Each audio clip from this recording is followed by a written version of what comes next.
previous video, you saw how to do the traditional stitching in the round and joining at the end of each round.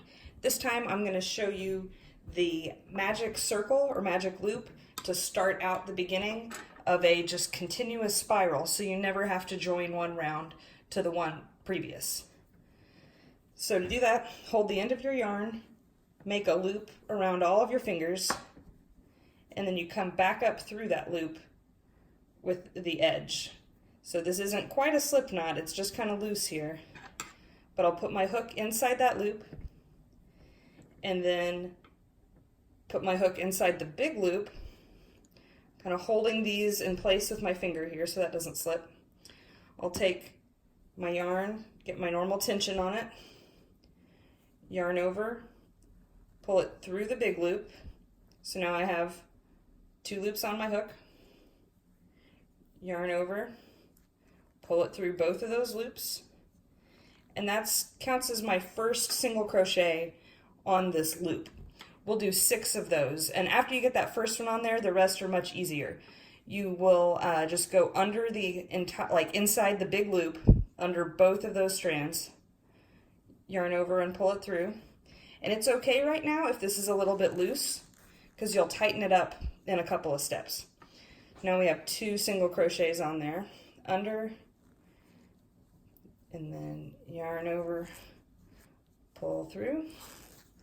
So now we have 3 single crochet on this loop. Go inside the loop, yarn over and pull it through. That's 4.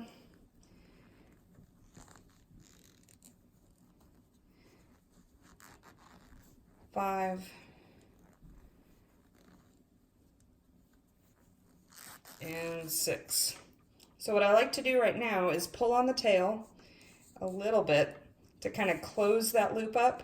We don't need to cinch it super tight because it still helps to have a little bit of wiggle room in this as you do your next round. And then you can really pull that string tight and close up that opening completely. That's the nice thing about doing this method, is you won't have a hole in the middle of your top if you're using this for a hat or something like that, or a toy that would have stuffing in it. That's why this method's really nice, to get that center completely closed up in the next step. So to figure out what loop do I go into for my next stitch, count backwards from your hook. 1, 2, 3, 4, 5, 6. So this maroony purple one is the one I want. And you'll want to go under both of the visible top loops. This one's a little bit loose because it's the very first one and we haven't pulled that string all the way tight yet. But just like it was a regular single crochet, you pull through there, go through it again. We'll do 2 in each of these around, so we're increasing in each one.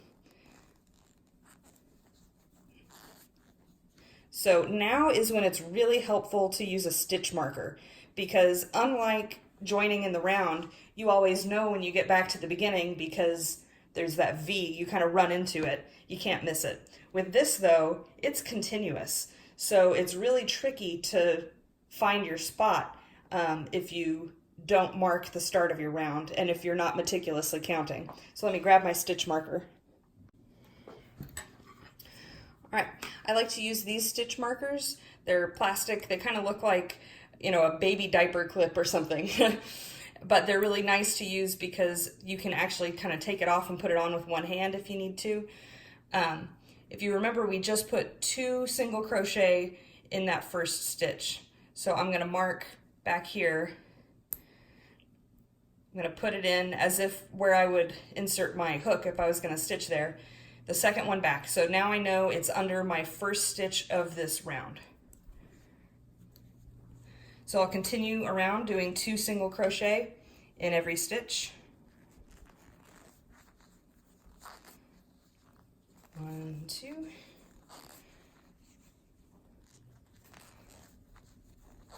1, 2.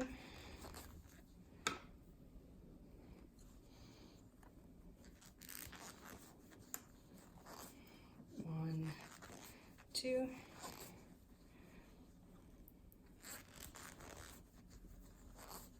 1, 2,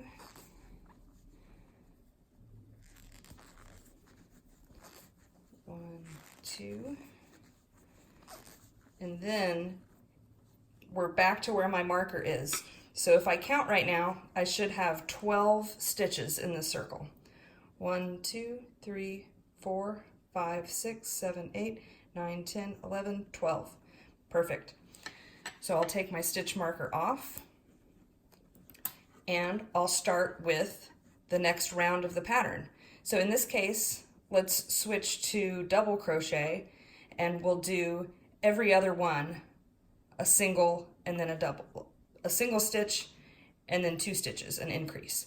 So I'm going to chain 1 to get to my double crochet height, since it's kind of an awkward transition.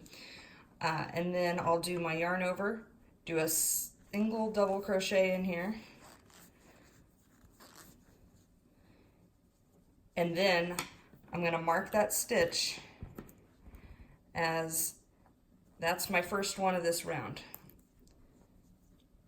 And now I can just continue with 2 double crochet, 1 double crochet, 2 double crochet, 1 double crochet, and I should end up with 18 when I get back around. So that was 1 in this one. We need 2 double crochet in the next one. 1, 2.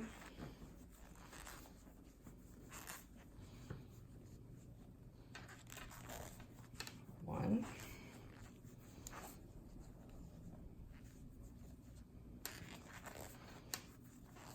1, 2.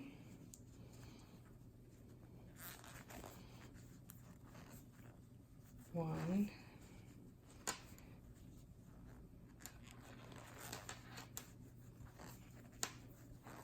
1, 2. 1.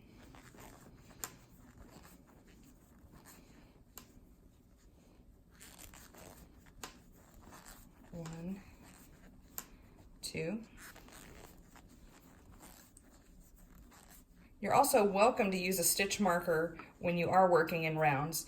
Oh, now that we've gotten kind of farther out from the middle, I'm going to go ahead and give a really good tug on that starting string, and it just closed up the center.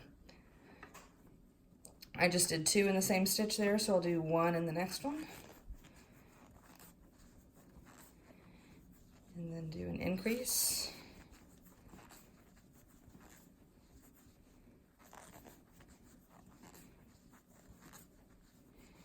And then 1. And then increase.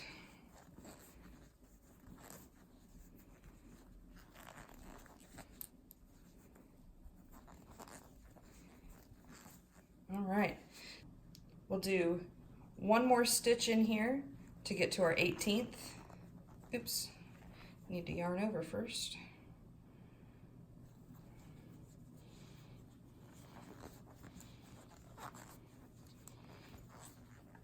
And now we're back to our starting point, would be the next stitch we sew in, so we should have 18 if we count around the outside right now. 1, 2, 3, 4, 5, 6, 7, 8, 9, 10, 11, 12, 13, 14, 15, 16, 17, 18 is where our stitch marker is. So that's the way to keep count. If you were curious, if we were to continue working on this and kind of keep it growing, it might start curving into like a bowl shape, which is usually what you're trying to do when you do this kind of pattern. But this is actually the right side. The side you've been looking at is the side you want facing out. So you just kind of curve your bowl the other way as it starts to form and keep working around the top edge.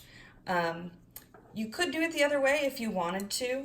With this yarn, it's kind of hard to tell the difference, but it's a little bit bumpier on this side, and this side looks a little bit smoother. So that's why the smooth side is considered the right side, or the correct side. And that is how you start continuous rounds with a magic circle.